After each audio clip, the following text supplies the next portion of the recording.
boys and girls. Today in reading, we are still working on visualizing. Visualizing, well, we're going to really work on retelling again with visualizing. We're going to kind of finish up the rest of the week doing that. Because retelling is so important to show that you understood what you read. Think about visualizing and retelling kind of like if you were telling about your day. Something that you did throughout the day, right? You would, if you were visualizing while retelling, you would almost be taking snapshots. And a snapshot is like a quick photo of different points of time throughout your day, right? So you might show yourself like sitting at the table, eating breakfast, like that's a picture of you doing that. That was like the first thing you did. And then maybe you would show a picture of you, doing schoolwork on Seesaw. That's in the middle of the day. And then later on the day, maybe there's a little snapshot of you like having a brain break and playing outside. And then at the end of the day, you might have a snapshot of you, getting ready for bed and reading a bedtime story. So you have just little snips of images of what happened at different points in the day. Sure, there's a whole bunch of little things that you skip in between, but you got those little pictures of some of the big things that happened throughout the day. So that's how we're going to use visualizing to retell.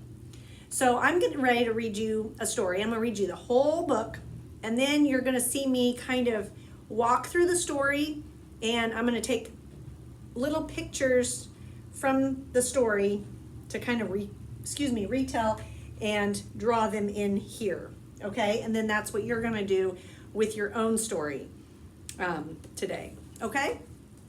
So I'm going to read you a book called Otis. It's a cute little book about a tractor and a little cow that become good friends.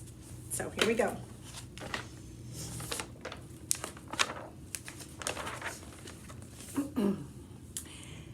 There was once a friendly little tractor. His name was Otis, and every day Otis and his farmer worked together, taking care of the farm they called home. Otis liked to work. But after working hard all day, Otis was ready to unwind and play.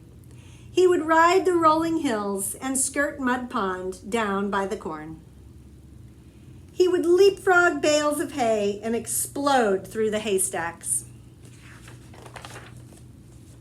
On occasion, he would chase a rabbit or play Ring Around the Rosie with the ducks to the sound of his steady put, puff, puttity-chuff. And sometimes, at the end of the day, he would just sit under the apple tree and watch the farm below. Every night, tired but happy, Otis would puff into the little stall in the barn that was all his. One night, when Otis was fast asleep, the farmer brought a beautiful baby calf into the barn. The calf bawled and bawled for her mother, but when the sleepy sound of a soft put, puff, puttity-chuff came from the next stall, the scared little calf stopped bawling and drifted off to sleep. Look how sweet. She liked the noise of the tractor. It helped her sleep. From that day on, the calf started following the little tractor wherever he went. Put, puff, puttity-chuff. She followed him over the rolling hills and down by Mud Pond. She was right behind him, leapfrogging bales of hay. And the calf made their games of Ring Around the Rosie all the better. Sometimes, at the end of the day, the two of them would just sit together under the apple tree and watch the farm below. Otis loved his little calf, and the little calf loved Otis. Then, one day, the farmer surprised everyone with a brand new yellow tractor. "Time to move out, Otis," the farmer said. He took Otis out of the little stall in the barn that was all his and parked him back behind the barn. Then he backed the big yellow tractor into the stall next to the little calf. Otis doesn't look very happy. Look how sad his face is. Wow. But the little calf didn't like the big yellow tractor. He had a deep rumbling snore that shook the stall when he slept. There was no one to purr the little calf gently to sleep, no one to spend her days with. And Otis? Otis could not even see his farm as the weeds began to cover his tires. His friend often sat with him, but she could not get him to play like the old days. Look how sad Otis is. Poor Otis. It was early summer when the farmer discovered a poster. Who has the prettiest calf in the land? Judges will decide at the county fair and award a fancy blue ribbon to the winner. The farmer knew the answer. He would show the little calf. But on the morning of the fair, the little calf was nowhere to be found. She had wandered down to Mud Pond by the cornfield to cool off. And when she waded into the muddy water, her feet sank. And with every step, she sank deeper and deeper and deeper. The little calf was stuck in Mud Pond. Uh-oh. "Get the hands!" the farmer shouted when he saw her. All the farm hands came running with their ropes, but the more they tugged, the more stuck the calf got. "Get the big yellow tractor!" the farmer shouted. "He can save her." But the big tractor just scared the little calf, and she sank deeper and deeper. Oh no, look at her poor little head. Nearby farmers began to gather. Oh, look at them, they're all worried. Poor little baby. Then, "Call the fire Chief Douglas and the fire truck," the farmer shouted. "They can save our little calf." But the sight of the big red fire truck startled the little calf in even deeper. The farmer was fit to be tied. If the farm hands and the big tractor and even Fire Chief Douglas and his fire truck couldn't save the little calf, who could?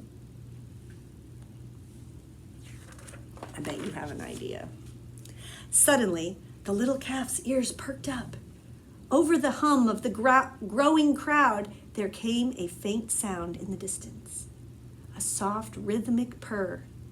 Put, puff, puddity chuff. And the crowd turned and looked. The sound became louder. Put, puff, puddity chuff. And all at once, Otis puffed from around the barn, and he turned and headed straight toward Mud Pond. Here he comes. Can you see him? And the little calf is so excited. His buddy's up. Otis puffed down the rolling hill and pulled right up next to the muddy water's edge. The calf heard her friend's puttering purr and bawled. It was something like a hello. Then, to the sound of his gentle chuff and the amazement of all the people in the crowd, Otis slowly began to circle the pond.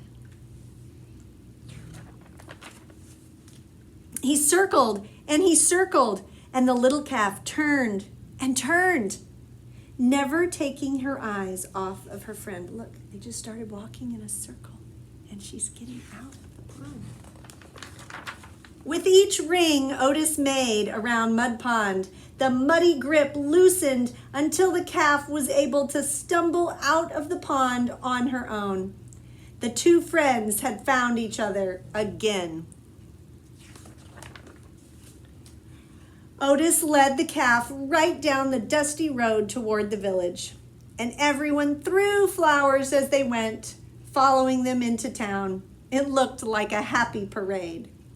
No one needed a fancy blue ribbon to tell them that the calf was a special calf, Otis was a special tractor, and the two of them were special friends. Look at them.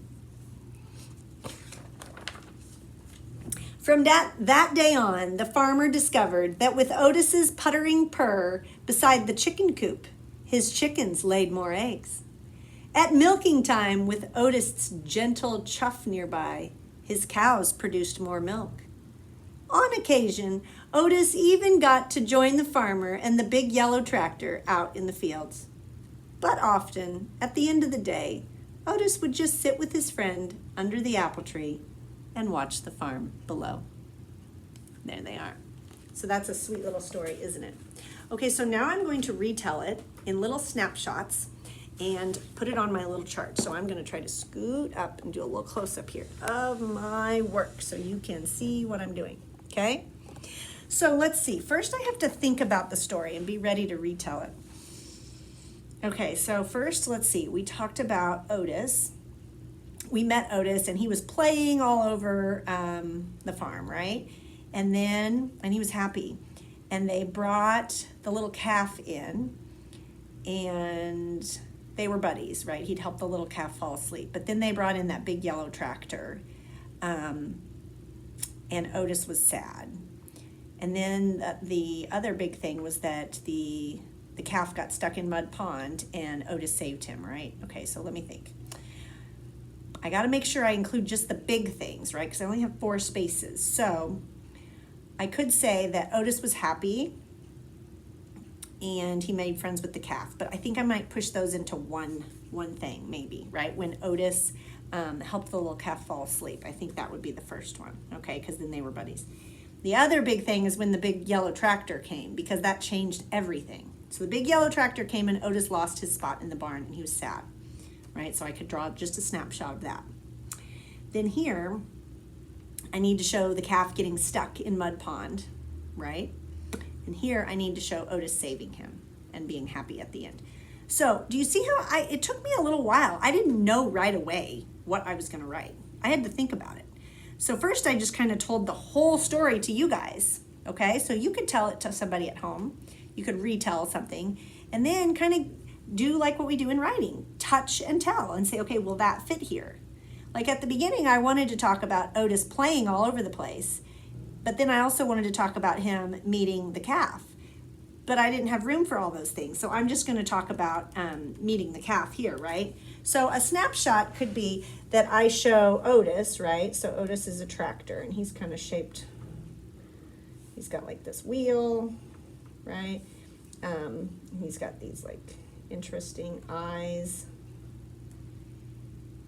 right? I kind of can't remember. He's got like in the nose, a little mouth, right? But he kind of goes back. He's a tractor, right? There, I'll just cut off part of him. He's got a big tire here. So here's Otis. And he met that little calf, right? And he helped him fall asleep. So I think I'm going to just draw like the calf, his little head. You know, he looks like a pig. I'm not very good. I can't draw the calf. He's got like fuzzy little hair and these big brown eyes. Oh my gosh, now he looks like Baby Yoda. I can't even draw this cow. Yeah. I don't know. You know, he looks like a pig. But I'm going to draw little Z's above because he's falling asleep. My cow looks ridiculous. But I did my best. Okay, so I said Otis helped the cow fall asleep. See, it's okay if you can't draw it exactly how you see it in your head. We just do our best, right? And that's okay. And then next, what did I say? Oh, the big yellow tractor came, didn't it? So then the big yellow tractor came. He's big. What did he look like?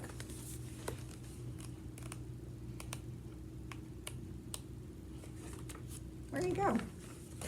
This is when Otis is happy. See, so look, if I were going to draw it, I would try to draw something like that. That's like the first big thing, right? And then I'm kind of skipping all the time when he's playing. This is the next big thing, right? Yep, so the big tractor looks kind of mean. And he's big, and he's got this big tire. He's got this little tire. Mean. He's got big, mean, slanty eyes. This is the big tractor. He's got this little thing that comes up here. The big yellow tractor came. So I just pretty much just drew the big yellow tractor because we know that when he came, it caused a lot of problems, right? Then here, I need to draw Mud Pond. So here's Mud Pond, right? And then I'm going to draw the little calf with the big goofy ears. He kind of looks like Baby Yoda. Mrs. Kimmel can't draw him very well, but it's okay because I'm just visualizing. So here he is with his fuzzy little head, and he's stuck in Mud Pond. And then Otis is going to come. I'll draw Otis kind of. Here's Otis. Otis is little tractor. He's got his happy eyes. And he comes to Mud Pond and he saves the little calf, trying to get out of the pond, right? And I can show him getting out of the pond. Okay, so let's talk about what Mrs. Kimmel did to figure out how to do this, right? So first, I read the story, and you listened to the story. And then I told the story out loud, right? And I tried to make sure I included everything. And sometimes I even had to kind of flip back a little bit and look in the book, okay? Then I decided what I was going to write in each box to tell the story in order, okay? And I took little snapshots, right? I was like, okay, this is what I see. When I retell this is what I see. And I just kind of drew a picture for each little section, okay? So I want you to try to do this. I'm going to give you another book today. I haven't picked it out on Epic yet. So I might make it an audiobook and I might not. It'll have to be what I find, okay? But good luck. I hope you liked listening to this book.